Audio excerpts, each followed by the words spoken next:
like the next thing is that there are some companies which are a really big in terms of stock market, like the ones that we call them large caps, right?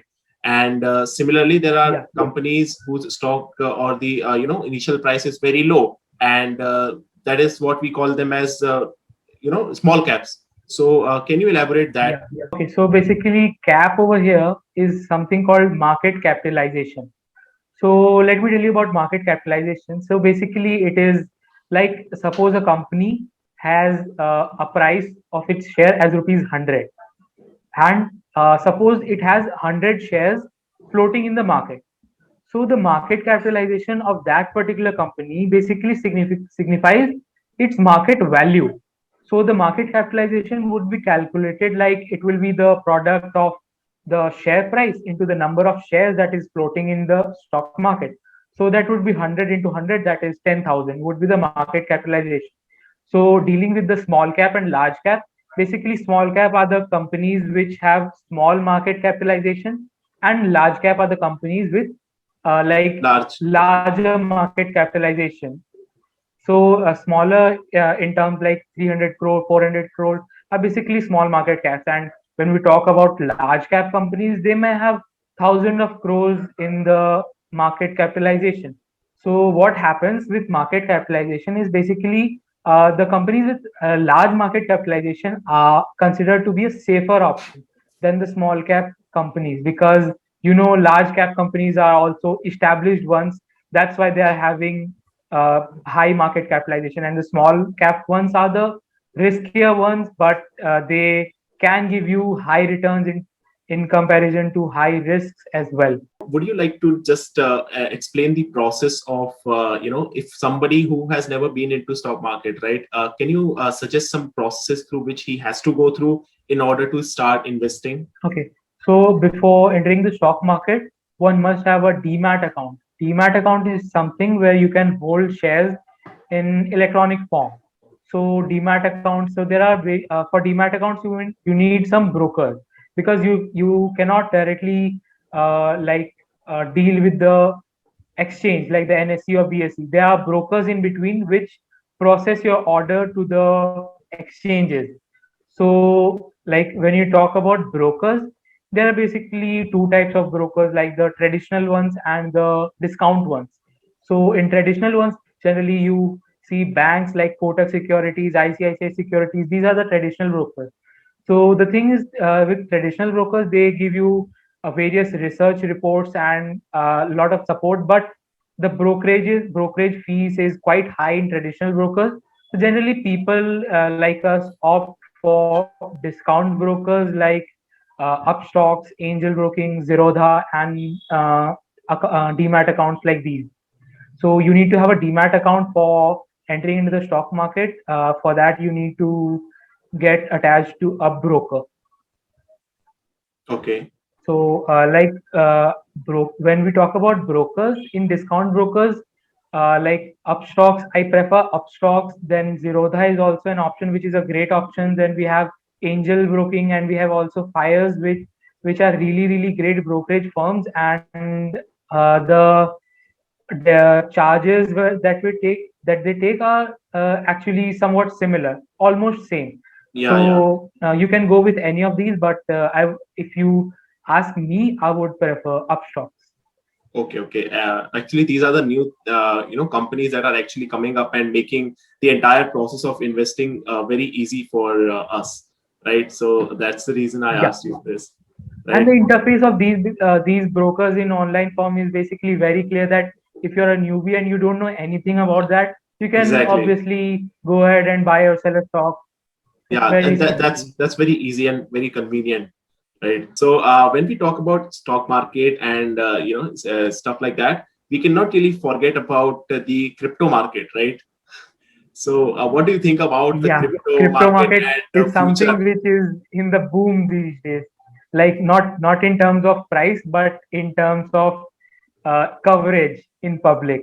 Yeah, yeah, absolutely. So basically, something which I need to comment on crypto market is basically the main problem with the crypto market is that it is unregulated. Like we have SEBI for the stock market, which is regulating the stock market, we have no particular entity that is governing the crypto market. So anything can happen in this crypto market. So basically, I was saying that it is really unregulated. So anything can happen in this crypto market. So people are basically looking onto tweets of various like celebrities like Elon Musk, and they invest on the basis of tweets. And somehow some people make money, and most of the people do not make money. But we do not get to hear about the people who lose a lot of money. We Exactly. generally get to hear about the people who have made lots of money in the crypto market. And in the crypto market, since it is unregulated, anything can happen anytime. Uh, when you come to investment, you must invest only that particular capital in the crypto market which you can afford to lose. Lose. Yeah. Only that particular capital can be invested, according to me. And Yeah. various people would have their own opinions, but that was my own opinion for Yeah. the I crypto mean, market. that should be the key thing. Like you should only what we call it as like the fun money, right? Like the amount of money that we can Yeah. afford to lose, only that Anything can much. happen. The crypto market is really crazy.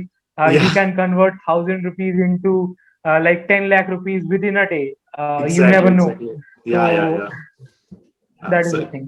I think the non-control, like crypto market is not controlled by anybody, right? And I think that is why that this is the advantage of the crypto market. And that is why people are basically the big companies are moving more towards the crypto market because there is no regulation Yeah. to it.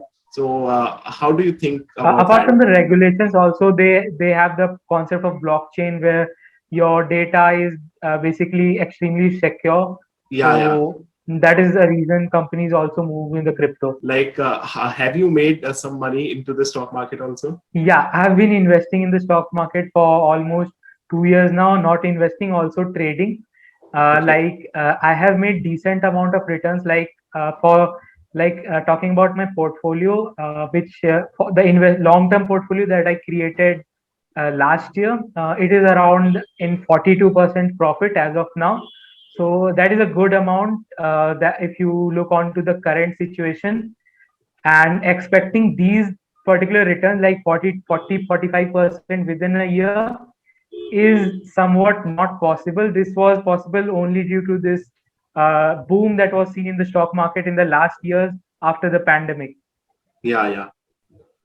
All right. So, can would you suggest a person to become a full-time trader or an investor, basically? See, when you come to investing or trading, uh, in investing you have limited risk. When you are investing in good companies, at the end they will perform good, or it may happen that the company may go bankrupt. There is certainly a risk. But in terms of trading, you have a good exposure of risk. When you trade on intraday basis, you are basically or predicting the moves of the company on within a few hours, where the company's share price would go in a few hours or in a few days. So that is trading. So trading involves a greater risk than investing. For investing, when you go on to the long term basis, if the company is good, if the fundamentals are good, it is 90% sure that you are going to make money with the company's investment, because the company has a good reputation and a business in that particular field. So it has high chances that the company would flourish if the company is good. But in terms of trading, you basically put in a lot of money. Like, you take leverages in trading. Leverage is basically, you suppose we have forex leverage, you put 10,000 and you get a chance to buy for 40,000. So in intraday you get leverage, and people use that leverage to buy or sell stocks, and those predictions majorly get failed and sometimes get huge success as well. But with proper risk management and proper strategy, you can also survive doing intraday trade. Like, for intraday trading, one thing that I must suggest, that people actually run for strategies here and there. Like, they use one particular strategy for some time, that does not work, they lose money. Then they suddenly move to another strategy and try that does not work, and they move on and move on. So this is a series which continues. So one thing that I would suggest about intraday trades is the risk management and money management, which is the most significant part in trading. So basically, risk management is basically like suppose you have a risk is to reward of 1:2. Like when I'm talking about risk is to reward, it is basically when you lose, you're basically losing one, and when you gain, you gain two. Two times. So first of all, let me tell you, losses in stock market are basically necessary. Without losses, nobody can survive in the stock market. So a beginner in stock market must not come with a hope that he'll always gain from the stock market in trading. In trading, losses are a significant part which one has to observe. So the most important thing is how you manage those losses with the profits. Like I told you that when you lose one, and when you gain Yeah, two. That is twice. risk management. So when this strategy like this risk is to reward is used, a strategy with only 50% accuracy. When I'm talking about 50% accuracy, it is basically on, suppose you take 10 trades, you win on five of them and you lose on five of them.